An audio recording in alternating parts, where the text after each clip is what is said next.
Welcome to my presentation on Why Special Educators Stay, a single case study by Courtney Jones. In this presentation, I will discuss the problem statement, I will review the literature on the topic, I will describe my purpose statement, methodology, findings, implications, and the plan for distribution. The problem is that there are not enough special education teachers to meet the needs of America's special education students. Almost every state in the United States reported teacher shortages in special education, leaving our most vulnerable students without highly qualified teachers to help them reach their full potential. In the literature review, I covered three main topics related to special education retention: environmental factors, personal factors, and teacher professional learning. Environmental factors included administrators, workload, and collegial relationships. Motivation, grit, self-efficacy, and coping were personal factors related to special education.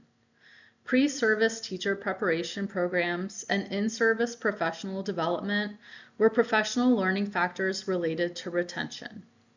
Ansley and Al's 2019 study pointed to the influence of school administrators on retention by increasing job satisfaction through their influence on workload and school culture. Collegial relationships were found to support retention in Jones and Al's study by improving commitment. Bettini and Al found in their study that teachers who described positive relationships with colleagues report that their jobs are more manageable. Skalvik and Skalvik studies focused on the personal factors that report retention for special educators. Their 2015 and 2017 studies found that special educators were motivated to stay because they enjoyed helping students, and that a high self-efficacy is a protective factor against stress and teacher burnout. Herman and Al's 2018 study showed that teachers with good coping skills are able to manage the stress that comes with a job in special education. Not all teachers come to special education classroom with the same educational background. Some teachers enter through traditional teacher preparation programs, while others take an alternative route. Shepard and Al explained the differences between these paths. They found that alternative programs have fewer requirements and are not held to the same high standards as traditional programs. Once the teachers enter schools, they often have the opportunity to participate in professional development. Caranci highlighted the positive effects of professional development on teacher confidence, professionalism, time management, classroom management, and lesson planning and delivery.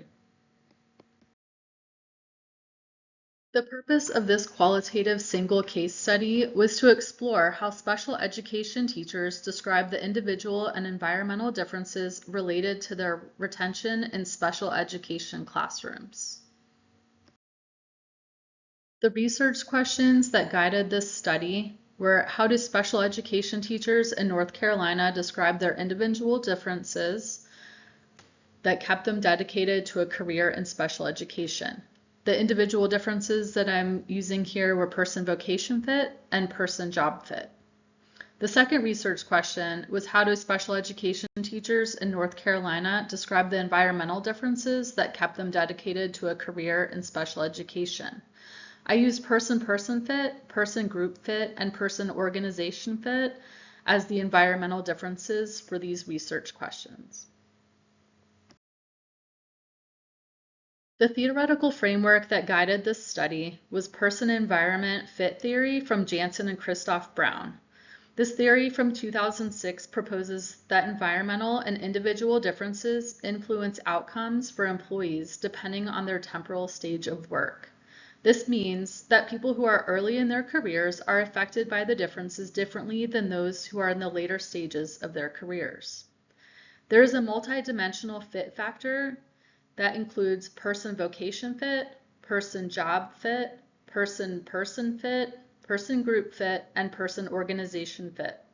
Person vocation fit describes the fit between a person and what they feel called to do.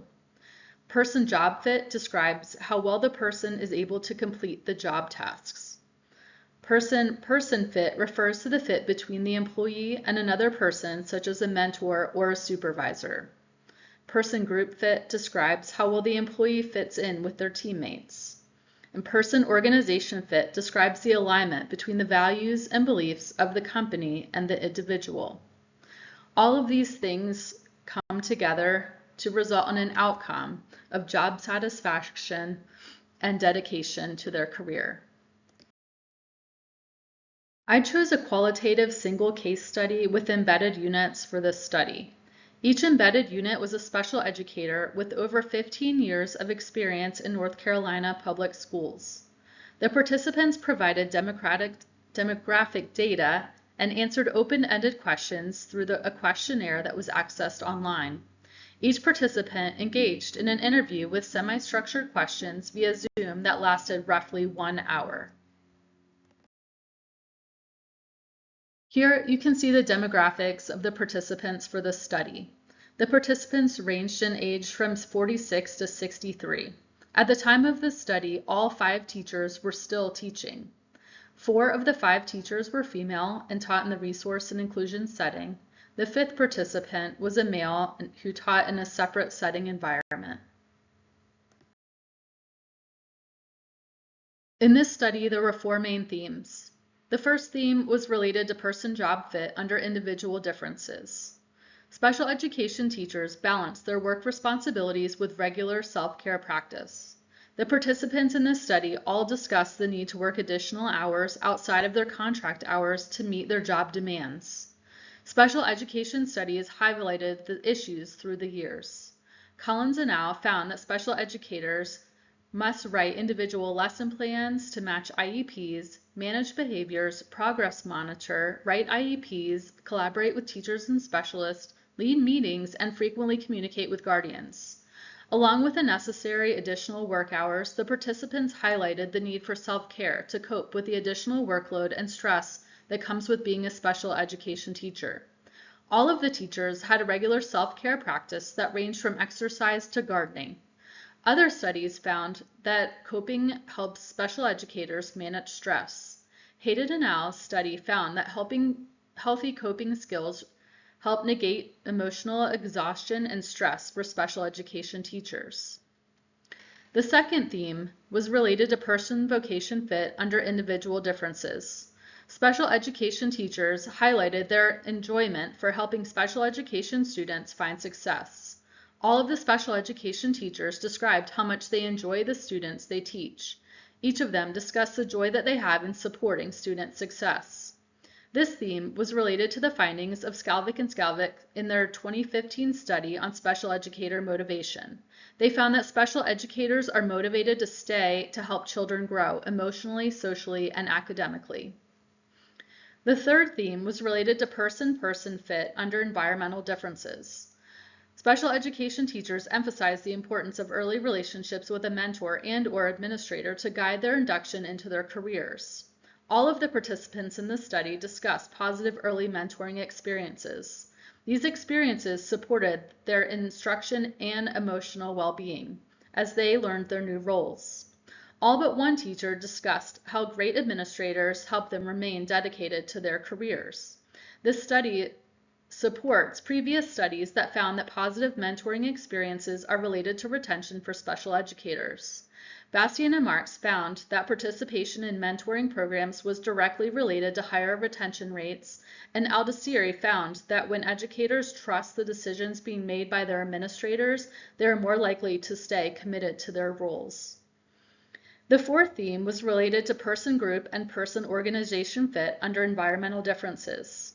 Special educators stressed the value of working in schools with positive cultures supported by colleagues who valued inclusion and collaboration. Each participant in the study described how positive school culture helped them stay dedicated. The special educators in the study described collaborative relationships with colleagues that supported the inclusion of them and their students. These findings support previous studies by Kadich, who found that teachers who work in schools with a shared vision for the education of special education students have an increased intent to stay. As discussed on the previous slide, workload and self-care, enjoyment and success, early guidance, collaboration and culture all supported the retention of special educators in this study and in previous studies. The implications of this study are important for school leaders, county leaders, and future research. School leaders should implement mentoring programs to provide instructional and emotional support. They should cultivate positive school cultures in their buildings by hiring and retaining educators who champion inclusion and collaboration. County leaders should restructure special education departments to decrease workload for special educators. They can create countywide initiatives to improve the inclusion of special education students and their teachers in all school buildings.